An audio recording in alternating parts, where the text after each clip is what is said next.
NTPC UG वाले जो exam है 7 मई से आप लोगों के स्टार्ट होने वाले हैं। ये इन्फॉर्मेशन आप लोगों को पहले से पता है।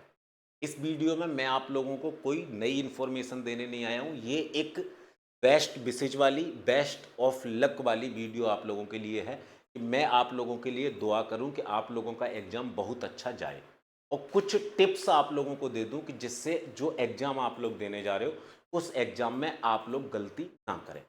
सबसे पहले हम लोग बात करेंगे कि एग्जाम में क्या-क्या ज़रूरी टिप्स हैं, क्या करना है, क्या नहीं करना है, ठीक है ना?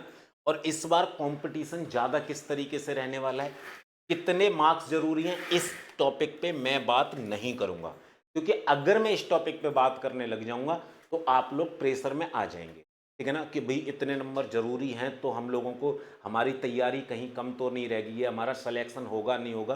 तो इस चीज़ पे तो मैं बात करूँगा ही नहीं। आप लोगों की जितनी भी तैयारी होनी थी, वो तैयारी तो अब हो चुकी है। अब आप लोग 1 दिन में, 2 दिन में कुछ भी नहीं कर सकते हो। दूसरी बात, एग्ज़ाम सेंटर पर क्या लेके जाना है और क्या नहीं लेके जाना है, एग्ज़ाम सेंटर को लेके किन-किन चीज़ों का आप लोगों को ख़्याल रखना है, इन चीज़ों की हम लोग बात करेंगे। देखिए, जब आप लोगों का एग्ज़ाम 7 तारीख से स्टार्ट हो रहा है, तो डेली 3 पालियों के अंदर आप लोगों का एग्ज़ाम होने वाला है। पहली पाली आप लोगों की 7:30 बजे से 9 बजे से रहने वाली है। दूसरी 12:45 से और तीसरी 4:30 से। डेली आप लोगों का होने वाले हैं एग्जाम। अब पॉइंट ये है कि आपका किस पाली में है, वो एक अलग चीज है। एक चीज आप लोग ध्यान रखिएगा, जिस दिन आप लोगों का एग्जाम हो, उस दिन आप लोगों को नहीं पढ़ना है। ठीक है, आप बोलोगे सर ऐसा क्यों बोल रहे हो?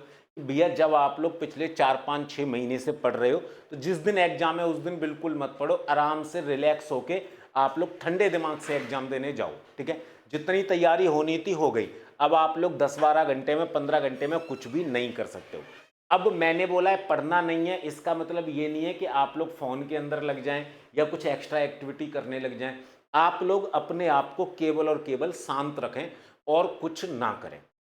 बात आती है कि एग्जाम में जाके किस तरीके से करना है, ठीक है ना? एग्जाम में जाके चीज़ों को किस तरीके से हैंडल करना है। देखो, मेनली आप लोगों को भी पता है कि आप लोगों से 3 तरीके के क्वेश्चन पूछे जाने हैं। एक, आप लोगों से जीए के क्वेश्चन पूछे जाएंगे 40 क्वेश्चन। आप लोगों से जो क्वेश्चन पूछे जाएंगे मैथ के पूछे जाएंगे 30 क्वेश्चन। आप लोगों से रीजनिंग के पूछे जाएंगे 30 क्वेश्चन। और आप लोगों के पास में जो टाइम रहने वाला है, वो टाइम कितना रहने वाला है? 90 मिनट का टाइम रहने वाला है। एक बात आप लोगों से पूछना चाहूंगा, कमेंट करके भी मेरे को आप लोग बताइएगा कि भैया अगर जीए का कोई क्वेश्चन ऐसा है जो आपको आता है, तो आते हुए क्वेश्चन को करने में कितना समय चाहिए? एक क्वेश्चन को मैक्सिमम टू मैक्सिमम 4 से 5 सेकंड। और जीए का ऐसा अगर कोई क्वेश्चन है जो आपको नहीं आता है, तो वो आता ही नहीं है। आप उसमें कोई फॉर्मूला, कोई ट्रिक, कोई रूल या कोई रूल रेगुलेशन तो नहीं लगा सकते, ये बात आप भी जानते हो। तो जीए के 40 क्वेश्चन करने के लिए ज्यादा से ज्यादा आप लोगों को समय चाहिए, तो वो चाहिए 8 से 10 मिनट का। तो आप लोग इस पे ज्यादा टाइम नहीं देंगे, क्योंकि जो क्वेश्चन आएगा वो आएगा ही, और जो नहीं आएगा वो नहीं आएगा, उसमें आप लोग कुछ कर भी नहीं सकते हो। ये चीज आप लोग ध्यान रखिए। दूसरी बात, आप लोग रीजनिंग के 30 क्वेश्चन हैं। रीजनिंग की इतनी बेहतरीन प्रैक्टिस है, रीजनिंग के इतने प्रीवियस ईयर के पेपर में आप लोगों को करा चुका हूं। जिस हिसाब से मैंने प्रैक्टिस आप लोगों को करवाई है, 30 क्वेश्चन करने में आप लोगों को मैक्सिमम 15 से 18 मिनट यहां पे लगने वाली है। यहां पे आप लोगों को वो क्वेश्चन जो मिलेंगे सिटिंग अरेंजमेंट वाले या क्रम परीक्षण वाला, एक आधा क्वेश्चन अगर आप लोगों को मिलता है उस तरीके का जो कि मिलेगा, वहां थोड़ा बहुत टाइम हो सकता है आप लोगों को लग जाए सिटिंग अरेंजमेंट वाले क्वेश्चन में, वरना ज्यादा टाइम आप लोगों को नहीं लगेगा रीजनिंग के अंदर भी। क्योंकि यूजी वाला पेपर भी आपने देखा होगा पिछली साल का, और जो ग्रेजुएट वाला पेपर हुआ वो भी आप लोगों ने देखा है। मैंने भी आप लोगों को कई सारे प्रैक्टिस सेट सॉल्व कराए। क्वेश्चन ज्यादा टफ नहीं आते, बट बच्चा प्रेशर में आके वहां पे बहुत सारी गलतियां कर लेता है। ठीक है, बात आती है मैथ की, ठीक है ना? मैथ के 30 क्वेश्चन है, आप लोगों को आराम से 30 40 मिनट इसमें लगने वाले हैं, जो कि आप लोग दीजिएगा, आराम से ठंडे दिमाग से मैथ को करिएगा। एक चीज यहां पे और बताना चाहूंगा कि मैथ और रीजनिंग, ये दो ही सब्जेक्ट यहां पे ऐसे हैं जो स्कोरिंग सब्जेक्ट हैं, जहां पे आप लोग 100% स्कोर कर सकते हो। जल्दबाजी में कोई क्वेश्चन आप लोगों को गलत नहीं करना, क्योंकि 2 4 क्वेश्चन तो ऐसे भी हो जाते हैं कि आपको आ रहे हैं क्वेश्चन पढ़ते ही सॉल्व हो गया, बट जल्दबाजी में आपने उसको गलत टिक कर दिया या जल्दबाजी में आपने उस क्वेश्चन को गलत कर दिया। जल्दबाजी आप लोगों को मचानी नहीं है, इसीलिए मैंने बोला कि जिस दिन एग्जाम है उस दिन पढ़ना ही नहीं है, चिल मार के आप लोगों को अपने आप को समय देना है, ठीक है ना। आराम से अपनी स्ट्रेटजी बनानी है कि अगले 90 मिनट में मैं इन 100 क्वेश्चन को किस तरीके से सॉल्व करने वाला हूं, ठीक है।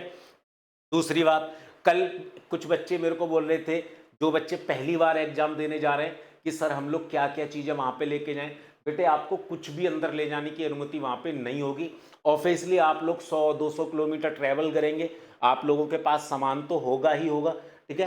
तो आप लोगों को वहाँ रखने की सुविधा भी मिलेगी, बैग वगैरह जो भी आप लोग लेके जाएंगे, तो उस चीज़ की आप लोग फिक्र मत करो। बस 2 चीज़ों पे मैन फोकस करना है, एक तो अपना ID proof, photo ID proof, जो कि आधार कार्ड होगा, बहुत अच्छी बात है, पैन कार्ड होगा वो भी ठीक है, और आप लोगों का जो ई कॉल लेटर है, ये 2 चीज़ें मैन है, इनको आप लोग मत भूल देना गलती से भी, ठीक है ना।